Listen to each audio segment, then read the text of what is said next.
Welcome. Thank you for being here on a Tuesday night. You could be anywhere else, but we're here. So I'm very thankful to you.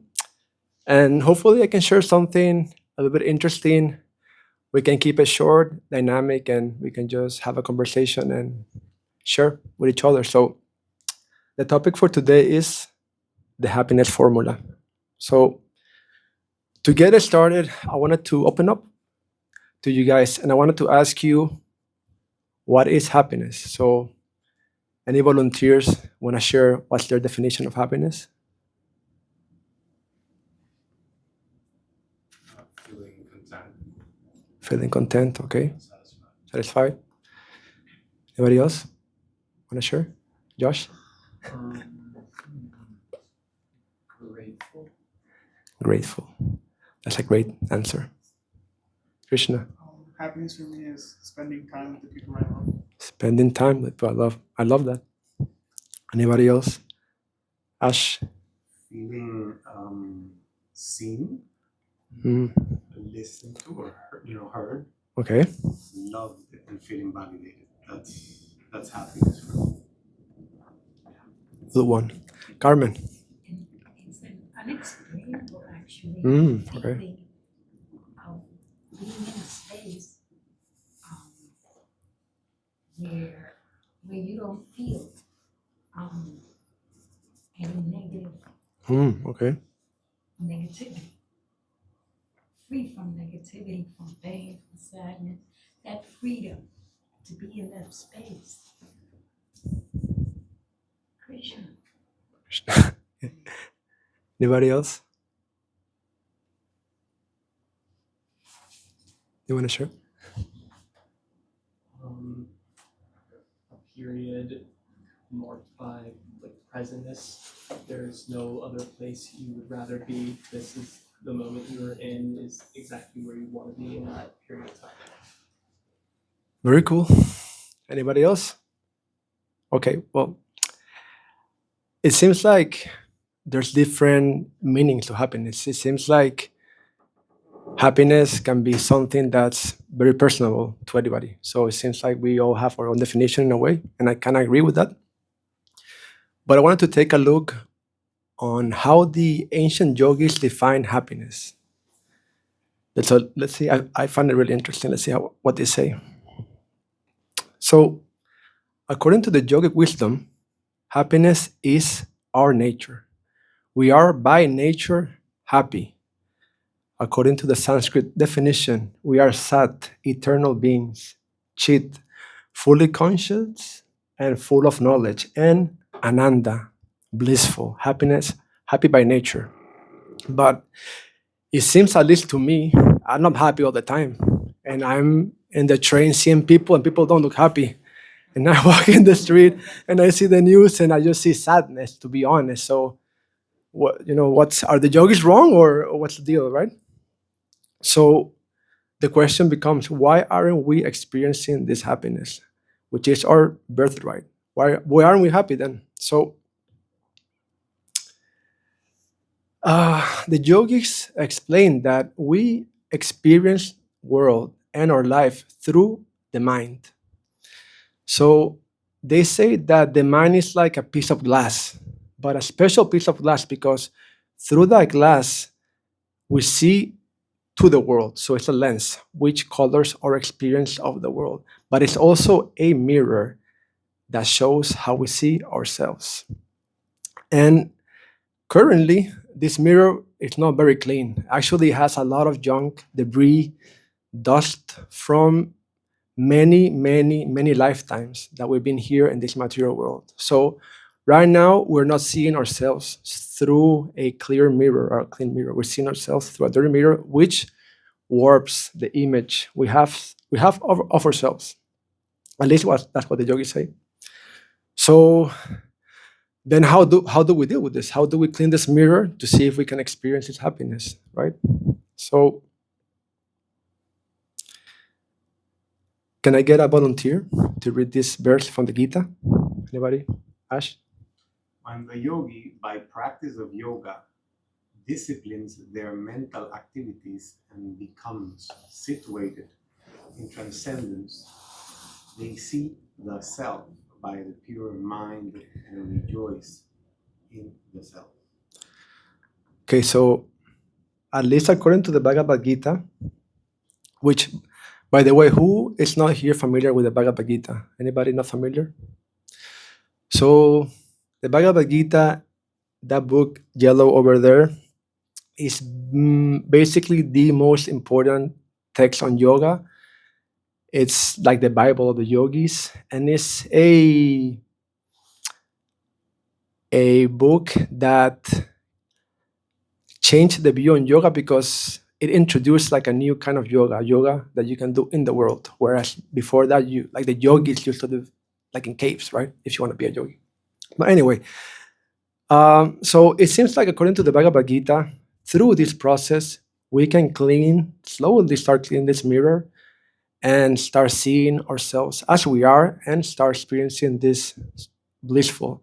And not only that, we can also clean the lens and we can see the world through a lens of love, compassion, humility, so we can make the world better. And after all, the definition of yoga, the word yoga means to connect. So through the process of yoga, we reconnect to our true identity and experience happiness. And this is very powerful because if you just like keep it simple, Krishna is saying to be happy, you need to be yourself, 100%. If you're 100% yourself, you're happy. So it's as simple as that, which kind of makes sense, at least to me. So, but what yoga path to take, right? Because if you go to like the Lower East Side, you see Kundalini yoga, hot yoga, high yoga, you can get high and do yoga, right? Or if you go to India, you see these guys eating out of, I mean, I don't know, you can see wild stuff and they're yogis, right? So like, okay, how do I approach this, you know? It can be very confusing. And this is really where the Bhagavad Gita shines. Because the Bhagavad Gita ultimately is a comparative study of the different ways we can clean the mirror of the mind. And it really helps us, it can help us to choose what path makes sense to us living in New York, right? So Krishna breaks every single yoga path into two categories. Does anybody know which are those categories by any chance? Maybe? Can I give it a shot? Sorry? Is it Karma Yoga, Jnana Yoga, and Bhakti Yoga?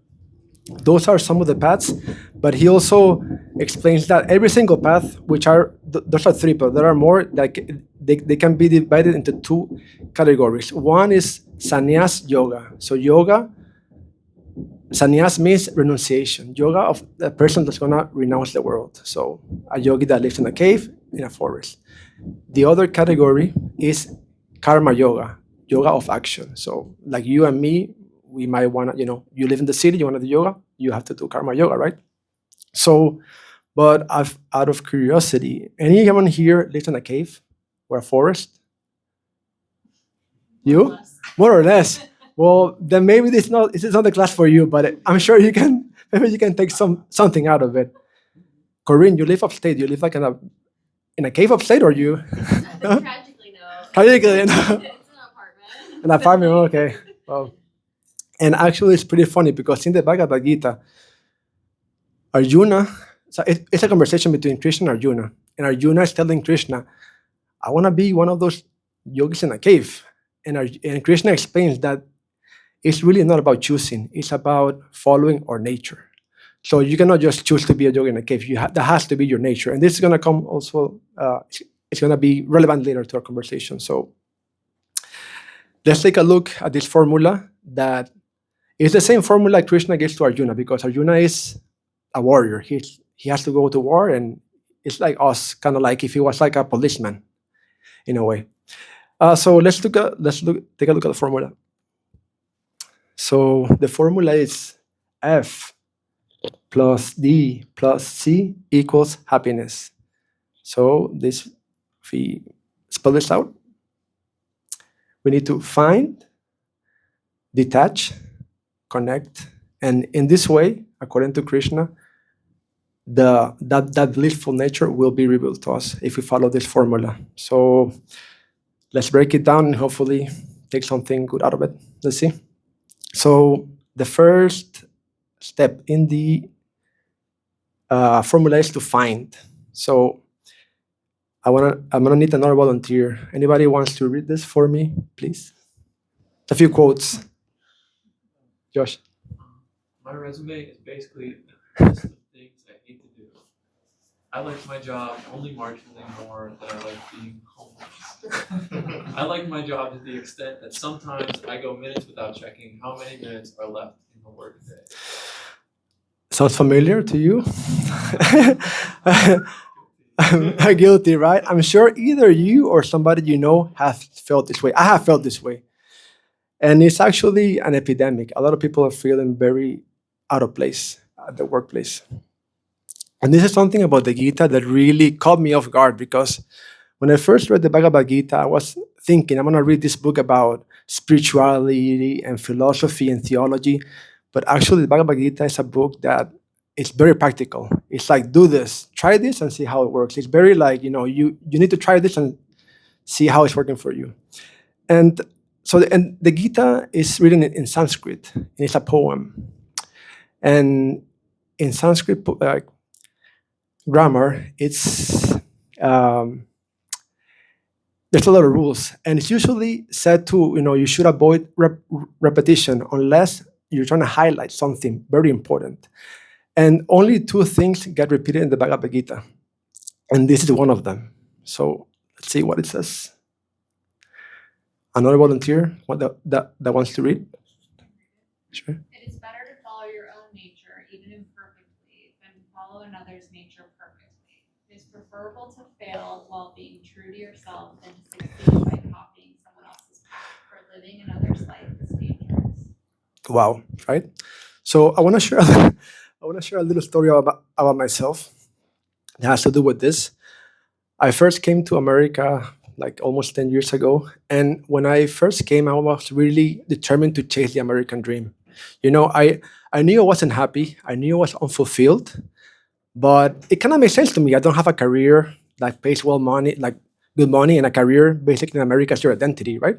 I don't have money to buy the things I want to buy. I don't have money to go on vacation. So, but if I can achieve this, if I can get a good job, make some money, I'm sure I'll be happy. So for the next 8 years of my life, I grinded. I worked 6 days a week. I worked as in a restaurant, construction, Uber, delivery, warehouse to save money, living very simply. After that, I went to school. I taught myself how to program. I went to this program thing. After that, I graduated. I started looking for a job during the pandemic. It took me more than a year while working full-time in a construction and applying to find a job. And after 8 years, of chasing this dream, I finally got it. Oh my God. Now I can be happy, right? Like I got my dream life. But ta-da, after a year of doing this job that I thought it was my dream job, I found myself more depressed, anxious, and stressed than I was 8 years ago when I didn't have anything. And I was left very confused. Like I did everything. Why am I not happy? This doesn't make sense.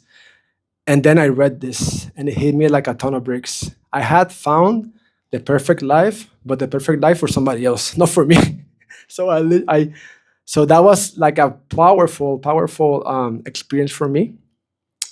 And so according to the yogic wisdom, the universe is not just like a random place where somehow some chemicals got together and now every planet is floating in space and we have beautiful mountains. It's actually, according to the yogis, it's a place that it was very carefully designed and engineered. And every single life form on this universe was designed with a purpose. And it says that until we find that nature, that purpose, and we are aligned to it, we'll be incomplete and unfulfilled.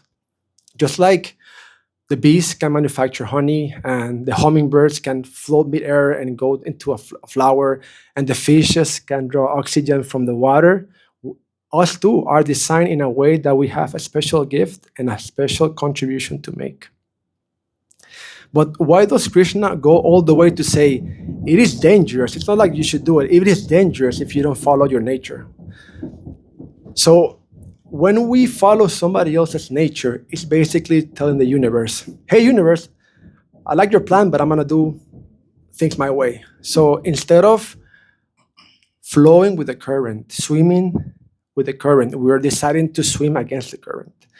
And life is already hard by itself, so we're making it extra hard. And it's kind of like if you need to drive a nail into a wall and you're using a phone, you'll be able to use it for a bit, but it's not sustainable, right? You want to use a hammer. So this is the case with us. So if we go back to the definition of yoga, to be happy means to be yourself.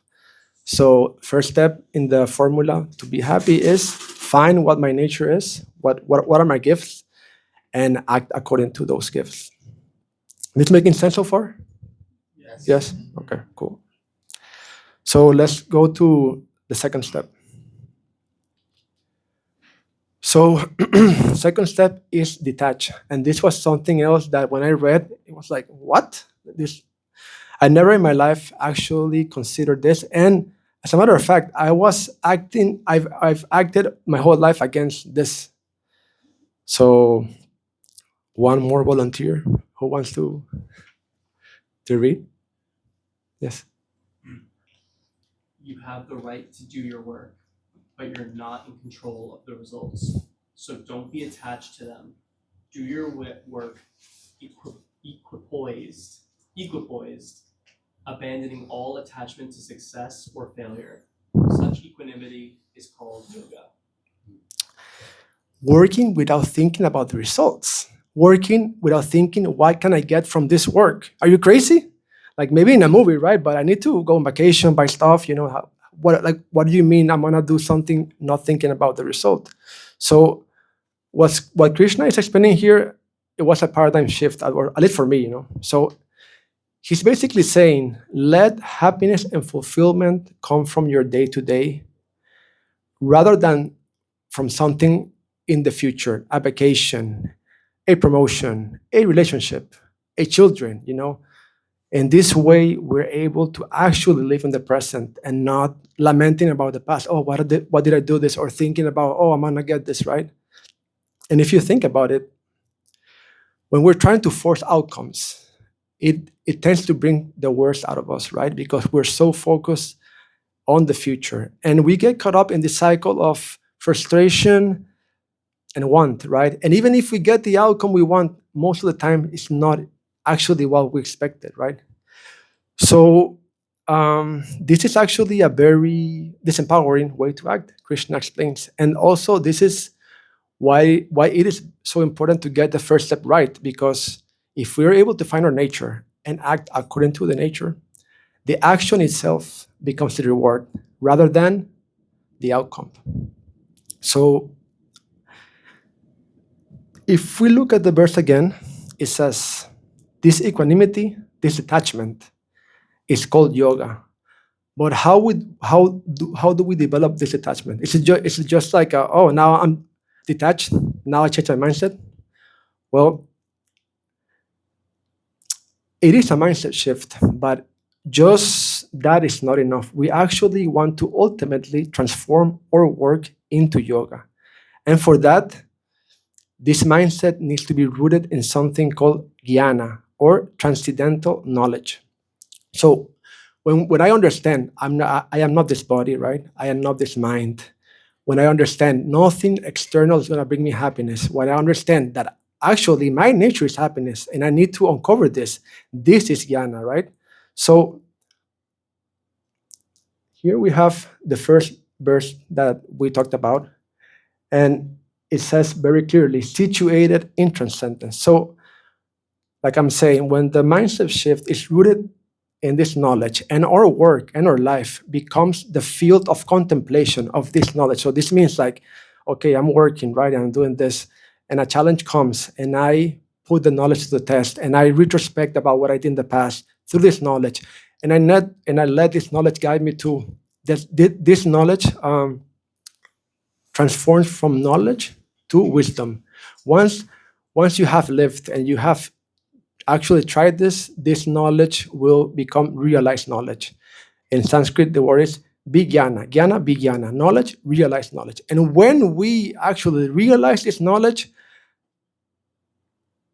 detachment will come automatically. It's not something that we force. It's something that comes out of the practice of yoga. So, making sense, kind of? We're good? Okay. We have one more step in the formula. So,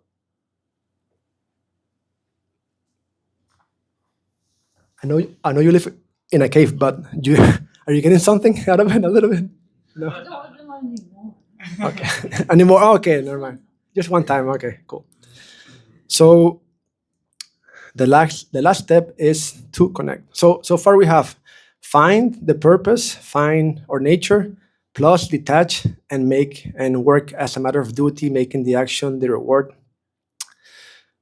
But we need one more. So if we go back to the definition of yoga, to be yourself is to be happy. And to be ourselves, we actually need to be connected. We are designed to be connected to nature, connected to other people, but ultimately connected to our root. Just like a leaf is meant to be connected to a tree and a spark is meant to be in the fire, or even just like a lamp. The lamp, if it's not connected, you can use it to put stuff over it, or you can use it as a paperweight, but it needs to be connected for the lamp to be where it needs to be. So Krishna explains that we are beings of love, of connection. And basically everything we do in life, if we go to the cause, it is a call for love or a call to be loved. So the next step in the formula is to direct that need for connection and that need for love, not only to other people and other things, but also to our root.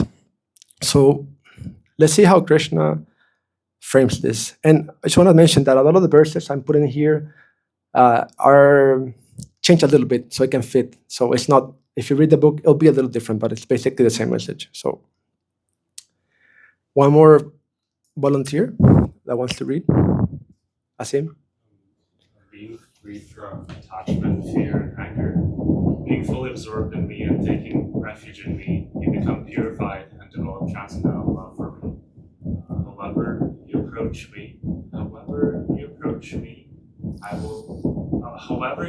me, I'll reciprocate. Everyone follows my path in all respects. So let's break this down a little bit. Being freed from attachment, fear, and anger. This is part 1 and 2, right? We become, through the practice of yoga, detached.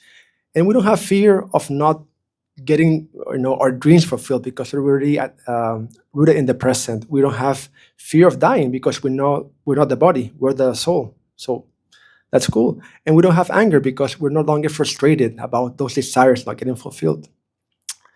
But then Krishna adds the third piece of the formula, being fully absorbed in me, taking refuge in me.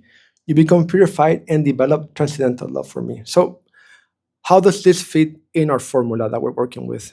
It means that we should not only follow our nature, and we should not only work with detachment, but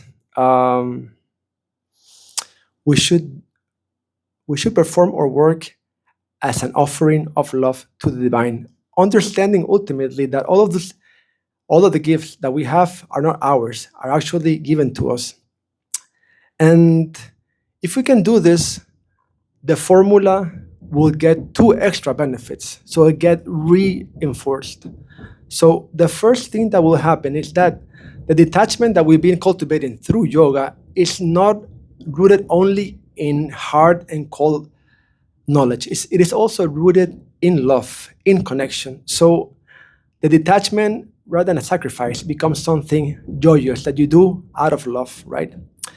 And we realized that actually serving makes us happy. We ultimately realize that happiness comes from giving and not receiving. Of course, it's something that comes when we realize this, but it's part of the the extra that we get with this third step. And also something very interesting, at least for me, we're talking about cleaning the mirror. This process gets expedited. Krishna says in the Gita, you can keep with this path of knowledge, right? You can do that, but it will take many, many lives to perfect, and it's a path that's very, very difficult. And ultimately, it ends up at the same place. So Krishna is saying, like, why are you taking the stairs when you can take the elevator, right? If you connect with me, I will carry what you like. I will take care of you. Do not worry. Things will become easier. So, very important or very strong promise. And to break down the last part of this verse, however you approach me, I will reciprocate. Everybody follows me, my path in all respects. Right. So, what does this mean? This is something that also kind of, I know I've said this like 3 times, but something that really impressed me about the Gita is that the Gita explains that the divine is one, that God is one, but this divine has many different aspects. So it's kind of like a diamond, which has many different faces, and you can approach whatever face you like. And Krishna, or the divine, will reciprocate through that aspect. So we're all invited to connect. So if you're somebody that is materialist, you only want to live life, enjoy, have fun, Krishna will provide his material energy for you and the law of karma, and through that he will reciprocate with you. That's cool, no problem. If you want to connect with the divine through the impersonal side, there's an energy with no attributes, with no form, with no personality. You can connect through this energy and merge into it if that's what you want. If you are a yogi, like the yogis in the mountains, they usually meditate on the Paramatma, the Supreme Soul. He will reciprocate with you through that medium. If you're a Christian, you can connect with God through Christ. There's no problem. And ultimately, if you're a Bhakta or a Bhakti yogi, you can reciprocate with Krishna in his personal form. So it's all open. The only thing is, no matter where you look, you're gonna see him. Even in this material world is energy. So in every regards, you're in his path. So that's what I wanted to share with you. So pretty simple formula. Find, detach, and connect, and hopefully you took something out of this, and hopefully it wasn't too long and too boring. So if you have any questions or comments, objections, I would love to hear your thoughts. Anybody? Yes? Why do people choose to be tricksters instead of helping others evolve? Why do people choose to be tricksters instead of, the journey of the soul is very complex, and some people are just very engrossed in their lives, and they just decide that they want to do whatever they want. And ultimately, we're free to do whatever we want, right? Like if we were forced to be a certain way, then what's the point of all of this, right? If we were forced to love, then there's no love. If we were forced to be one way, so we're free to be tricksters. The thing is, there's consequences, so that's just the way it is. That's the law of the universe. If you play tricks will be played to you back eventually. So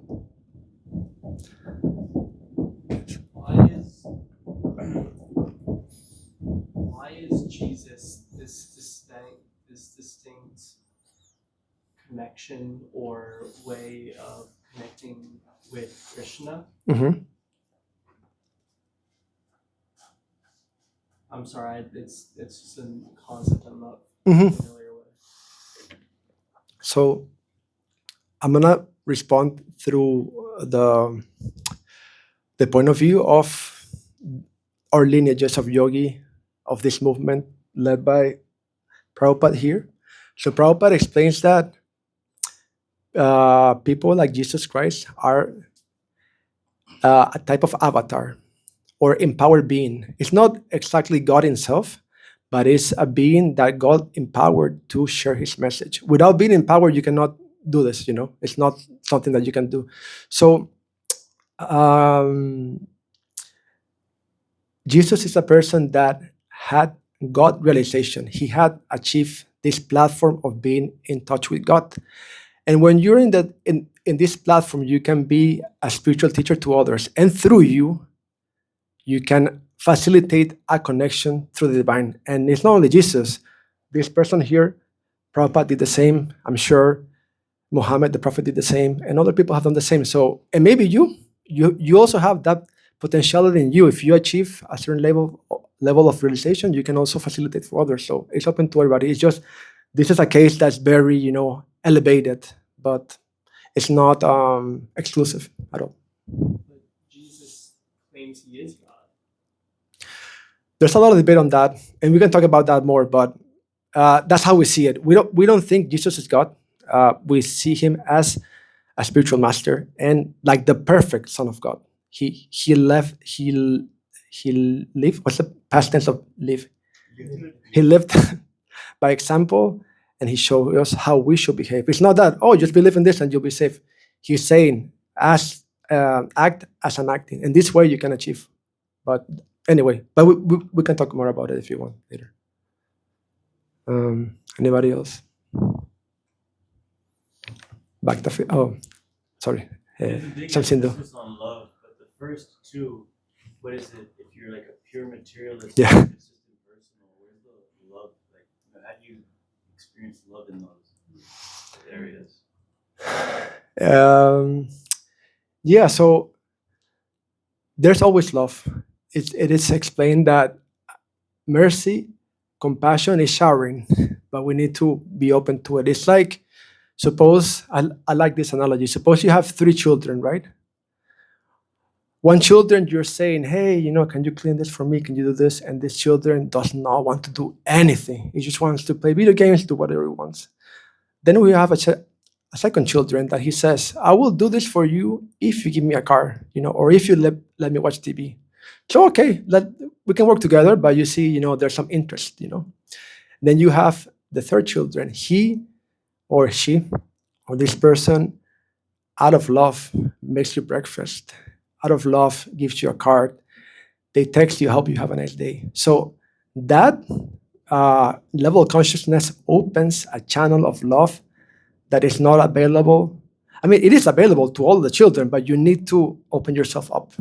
So the children on the left are not open to the love. The love is being given through karma, because karma is not just a law to make you suffer or torture. It's a law to get you to think, oh, maybe I shouldn't act this way. Maybe I should, instead of, maybe I should cooperate and wash the dishes, So that's the way the interaction goes for people that do not want to. In that way, so it's like through action. What you mean, like the first image, maybe like from the mode of like doing an action from love, that way you can be connected to something higher than yourself. Like you have this energy of love, and are connecting with something higher than. In that case, what I'm understanding, and then like the impersonal is like maybe connecting with. It can be like the sun, the moon, the ocean, and you have a deep connection. With that particular energy, and then similar to Jesus, and then like with nature. Right. I mean, there's different like flavors of love. The love that you have for a person is not the same that the love that you have for, something in nature. I'm not saying it's better or worse. I love the ocean, I love the mountains, and I feel deeply connected with them. But it's not the same love that I have for my family members, for example. So it is love, and it's there, and I'm not judging, but it's just different flavor. So if you get that connection through the mountains and through nature, this is actually encouraged. It's not like no, you should just only love God as a person or as this. If this is your way, then eventually, this is encouraged. So that's perfect, I would say. Anybody else? Krishna? And this whole, thank you for your talk, by the way, and your personal example about how you went through your struggles of life. And it made me think of the quote, the common saying where it's like, if you love what you do, you'll never work a day. Right. And then, but like this also is kind of like taking it one step further. It's like, if you love what you do, you'll never work a day, but you also offer it to something higher. Right. Then you'll just feel blissful. Exactly. So this is like a really take home point for me, and it makes me think of my mom, Mhm. who loves to cook. Mhm. And then before, she would work in like a beauty parlor, and she wasn't happy with it, but she realized that she loves to cook, and she doesn't care how long it takes to cook something, but because she does it out of love for her children, for a higher power, because that mood of love is attached to it, there's no time constraint. She doesn't feel like she's working hard or anything like that. So this is a reflection that I had when you said your story. So. I love that. Thank you for sharing that. Anybody? Maybe one more? Yes? Oh, two more. No, you go first. So I think the whole 3 steps is super interesting to me, and I think one of the things that I feel like I'd love to hear your point of view on is how do you find your purpose? Right. I'm in software development. Oh, okay. So. And I think it's one of those things where there's this fine line between like, hey, like everybody thinks that your job is great, or like Right. your life is great, you live in New York, you have a perfect like relationship and all this stuff, Yeah. and you're kind of like, what, do I actually even like my job, or do I just feel documented? So I'm curious, like, how do you know if you found your purpose? Well, I love what Krishna said. When you find your purpose, and I had experience of this, and you are kind of in a flow state. You're not working, and okay, you're just like, okay, 5 hours. How did this? You're just so immersed in the present, and it makes you work better. It makes you, if it's 5 p.m. and you feel depleted and your energy is sucked, then it's not but if you feel like, oh wow, yeah, I had a great day, I will go to work on this, and tomorrow I cannot wait to wake up to work some more on this, then that's when you know. So and how to find it, right? That's a hard one, because we have so many expectations from family, from friends, from society. So it's not just like, okay, now I want to do this, right? What I can say that what helped me, because I spent 35 years not knowing what my nature was, and I was just so like, okay, but where do I fit in? And I read this book called Career Dharma, which I recommend to you, and it really it has a lot of exercises and examples that it can really help you to find that. And I know also some people at the Bhakti Center. I have a friend that can do a workshop with you to help you uncover that. It's really fun. It's like an hour session. So I would suggest reading that or talking with somebody. But yeah, it's not easy, because it's like, oh, I'm good at this. I was good at so many things, but those things weren't it. But anyway, thank you for your questions. Very nice. My question was pretty similar to the same thing. Yeah. But I guess I can ask you about connection aspect more. Okay. So, Yeah. can you just elaborate on like the connection aspect? Like, you find what your true purpose is, you detach from the results, and then Right. how do you like bring it into everything connected? So Yeah. So what Krishna tells Arjuna is, think of me and fight. So basically,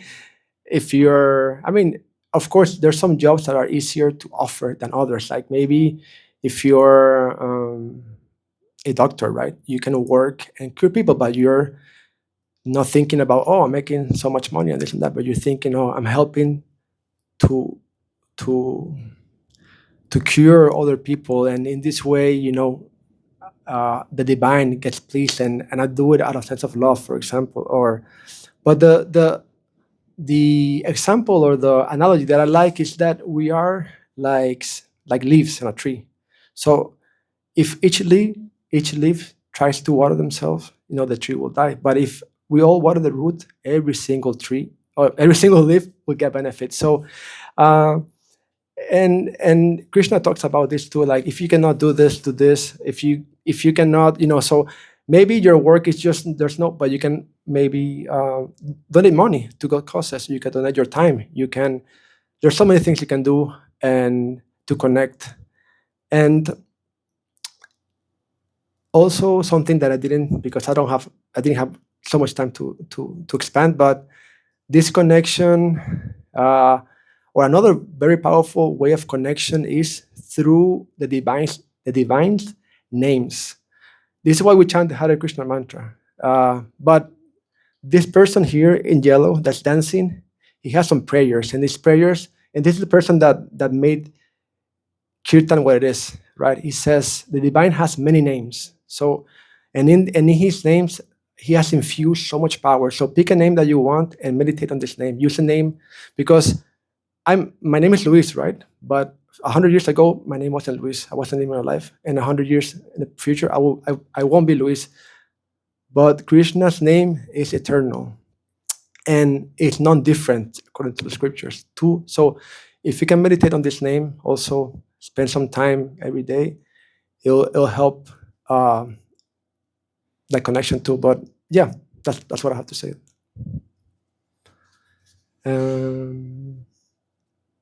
No, you have a question? I don't know, kind of. I think it's a little bit about like doing work to support the spaces that allow you to feel like embodied, I guess. Mm-hmm. But maybe your work isn't necessarily like your full embodiment. Yes, I mean, like, life is complicated. So sometimes, you have kids, or you have people rely on you, and maybe you cannot just do your nature. But there's always something we can do. And I would say that even if your work doesn't support your nature, I feel we all need an outlet to express that. So even if it's not through your job, you can find what your nature is and engage it in some other way while you sustain whatever you are doing with your job. So, there's And I always almost think part of the yoga practice too is being able to like navigate those workspaces that aren't your nature with like grace, and knowing that there's something, even if it's not like the most fulfilling, whatever, Definitely. just, like, knowing that it's still like you're giving, it's some sort of like you're getting, it's some sort of like receiving, right? Like 100%, because like you, even if you're not doing your nature, you can still apply the formula and use your work and life as the field of contemplation. It'll be a little bit more challenging but you can, 100%. You should still use it as your platform of yoga, and whatever you're doing for work, also use it. So that's a great point. Thank you for bringing that up. Well, I think we are at time. One quick one, because I'm getting the clock here. I'm a Luciferian. Okay. So I like to gather knowledge. Okay. What if you come to a temple Uh-huh. and you try to build asset and tools, and you just keep going on the loop with the people you're talking to, like they trying to break your sovereignty, they trying to go against your nature. So how do you go about that? So your question is, how do you deal with people that are trying to? Well, I don't know if you're. I guess maybe you should think, is this environment really where I need to be at? Maybe if you're because maybe the people that are in the temple might not have the same, and we're inclusive, but it might just be like a clash of ideologies. So, and sometimes if we're in a different space that it's not ours, we need to actually adapt to that, and but I understand. I don't really have an answer for that, but I appreciate the question. And if you wanna talk to me about it, we can talk about it later. But Could I say something real quick? yeah, of course, yeah. So Please. I was thinking, it's probably not about the specific type of job you do that you can adapt into karma yoga. It's really more about the consciousness in which you're doing the work, the activity. So for example, even if you're a software engineer, then what you're doing is to help sustaining your livelihood and your physical body, and therefore facilitate your ability to practice higher consciousness and that itself is a service.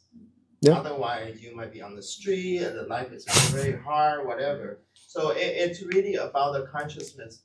So Arjuna was a fighter. He was there to kill his enemies, and that was pretty extreme. So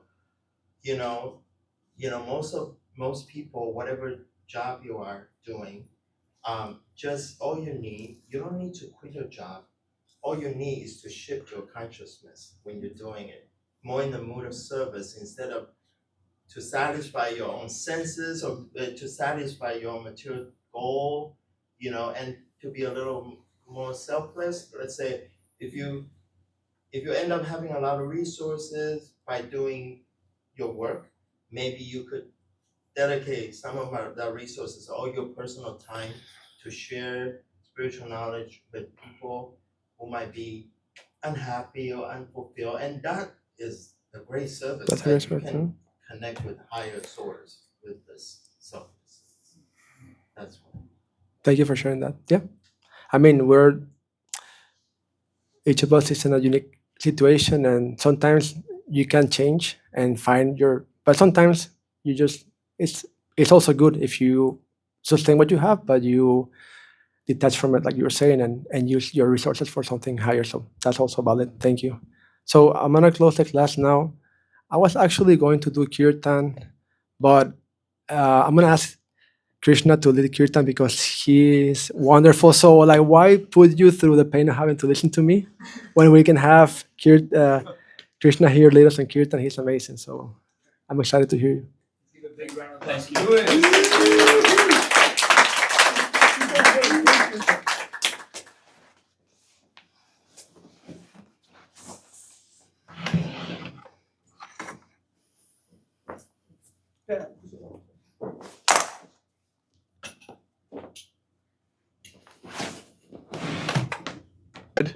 We'll try to connect a little bit with this mantra, and it will purify our consciousness a little bit and help us feel a little bit more happy.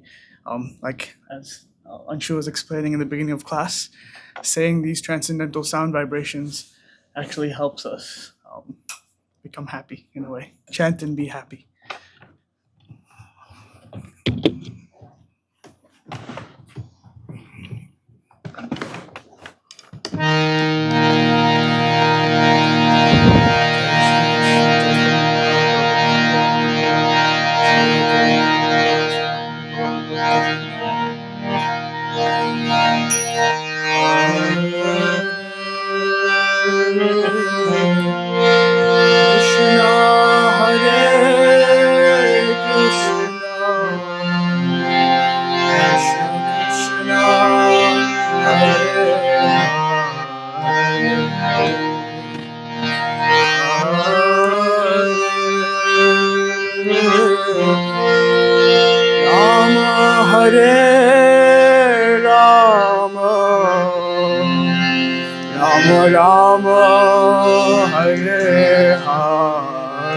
Everyone.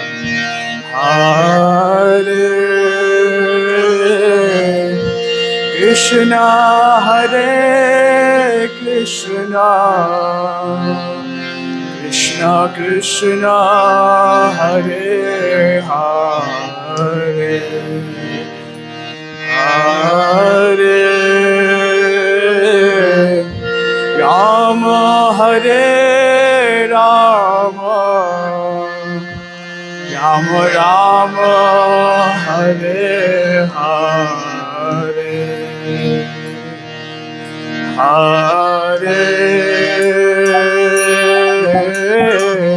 Krishna, Hare Krishna, Krishna Krishna, Hare Hare, Hare Rama, Hare Rama, Rama Rama, Hare Hare. Bolo Hare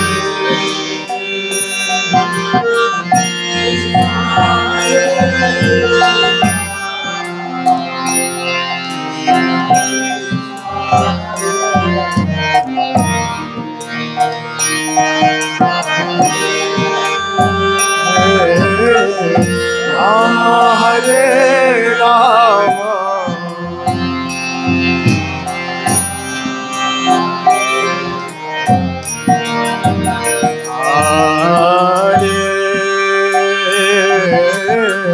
Krishna Hare Krishna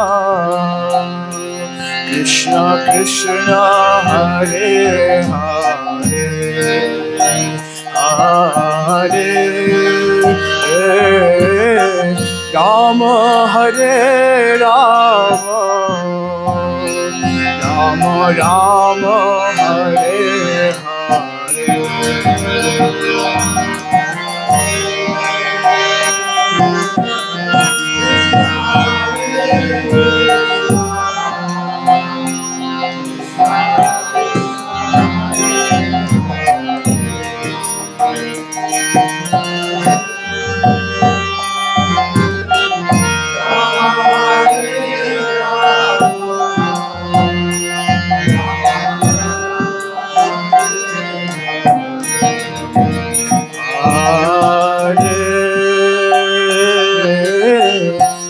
Krishna Hare Krishna Krishna Krishna Hare Hare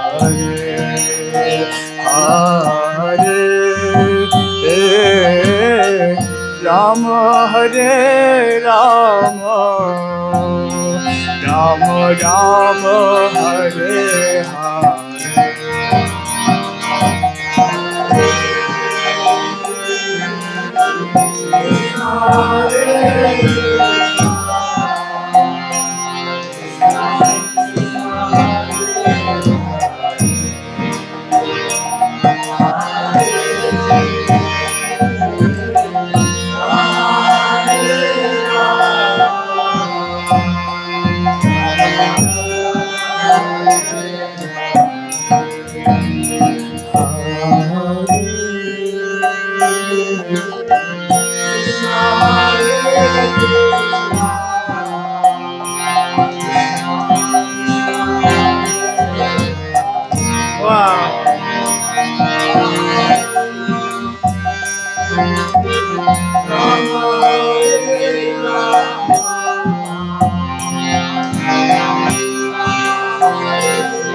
Everyone.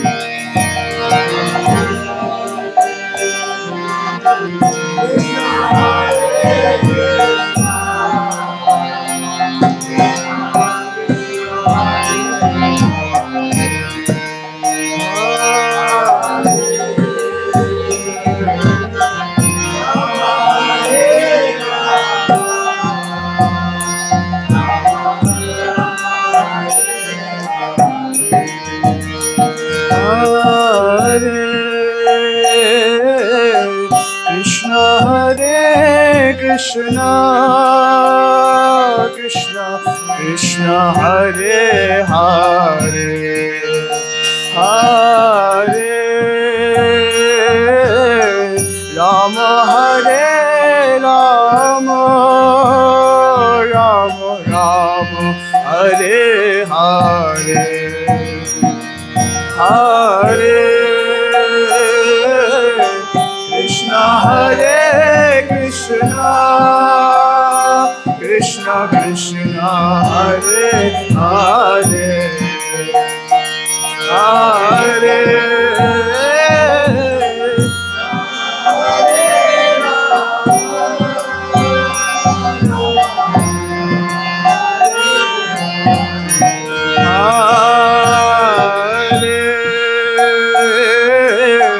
Krishna Hare Krishna Krishna Krishna Hare Hare Hare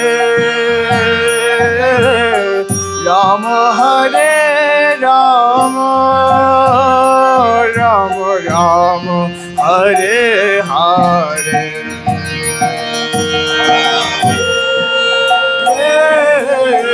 Krishna Hare Krishna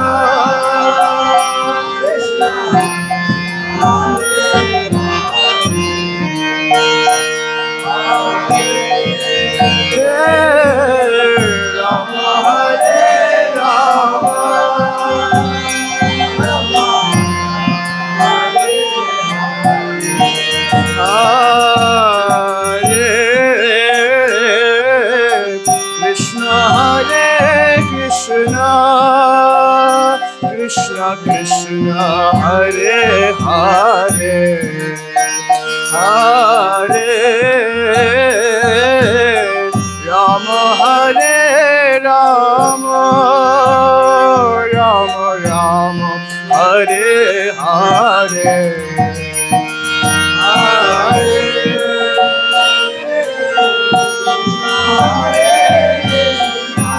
Krishna Krishna, Hare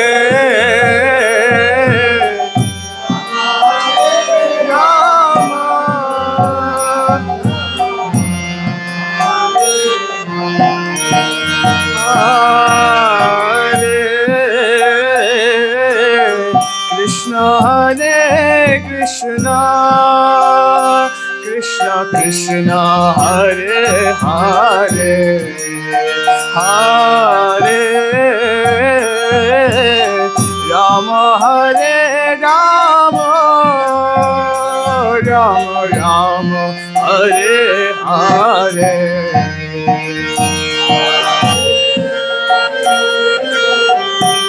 Hare Krishna, Krishna Krishna, Hare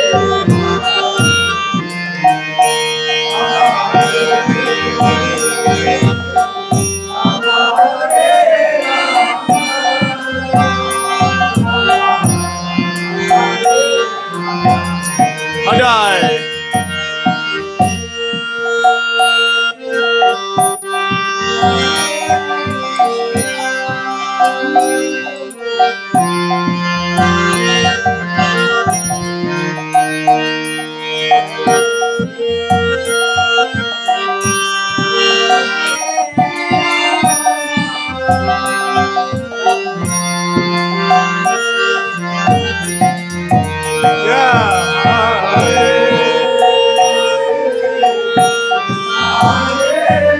Krishna, Krishna Krishna, Hare Hare, Hare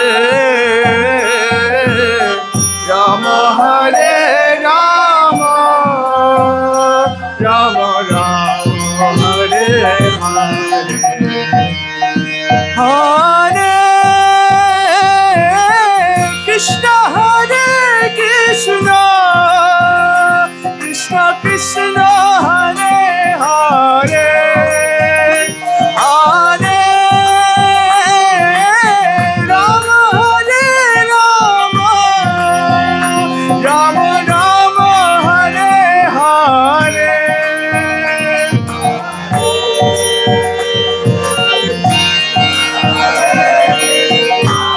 Arriba!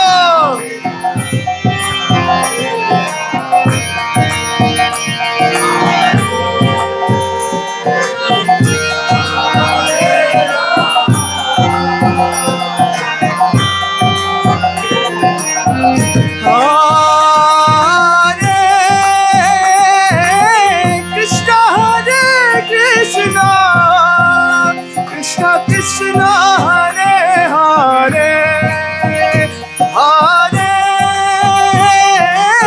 Rama, Hare Rama, Rama Rama, Hare Hare.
Krishna Krishna Krishna Hare Hare Hare Ram Ram Ram Hare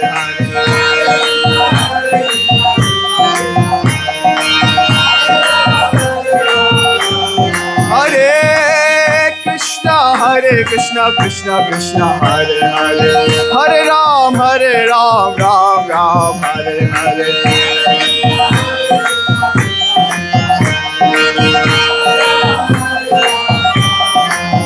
Oh Hare Krishna Krishna Krishna Hare Hare Hare Ram Ram Ram Hare Hare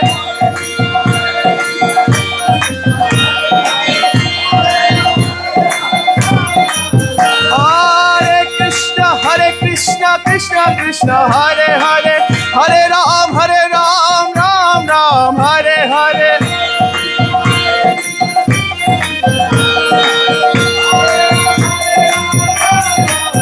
Oh Hare Krishna Krishna Krishna Hare Hare Hare Ram Ram Ram Hare Hare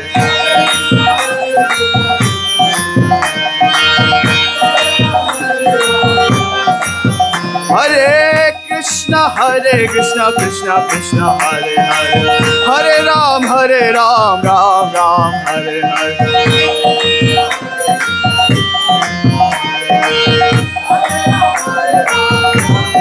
Hare Krishna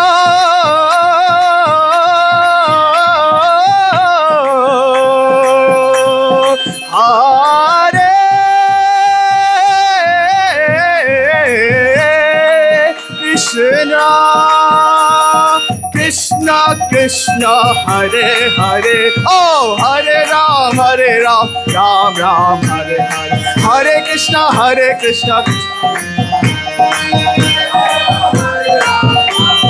Hare Krishna Hare Krishna Krishna Krishna Hare Hare Hare Ram Ram Ram Hare Hare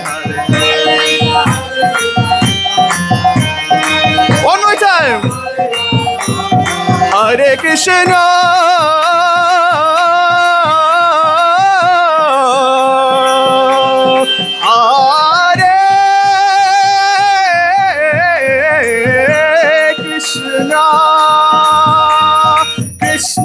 Krishna Hare Hare Oh Hare Ram Ram Ram Hare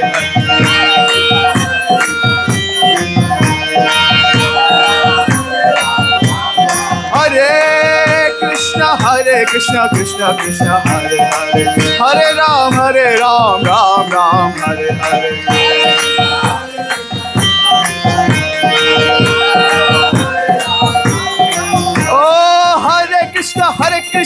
Krishna Krishna Hare Hare Hare Ram Ram Ram Hare Hare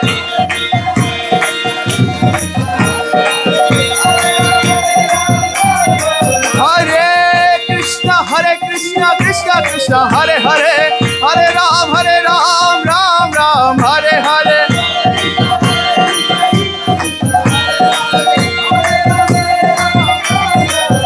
Oh Hare Krishna Krishna Hare Hare Hare Ram Ram Hare Hare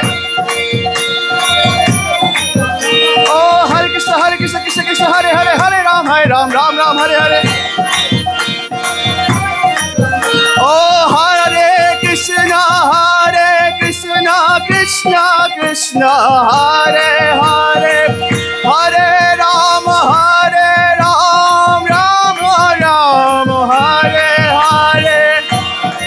Ram Ram Hare Hare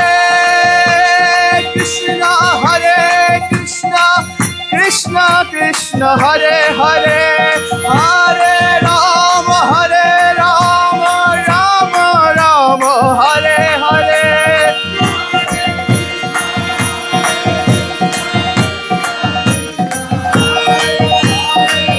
Hare Ram Ram Ram Hare Hare Thank you everyone for singing along.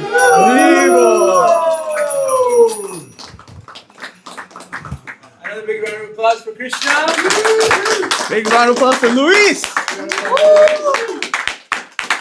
Big round of applause for yourselves. So, thank you for coming for our Tuesday program. If you didn't have a chance to sign in outside, please sign in outside. You can get updated with all our upcoming events. We have a lot of events coming up. We have a Be a Monk challenge coming up. We have retreats coming up in October. So if you're interested, you can sign in up outside. But feel free to stay as long as you want. And we'll see you next Tuesday. Thank you so much. Bro, I wish we had more dinner.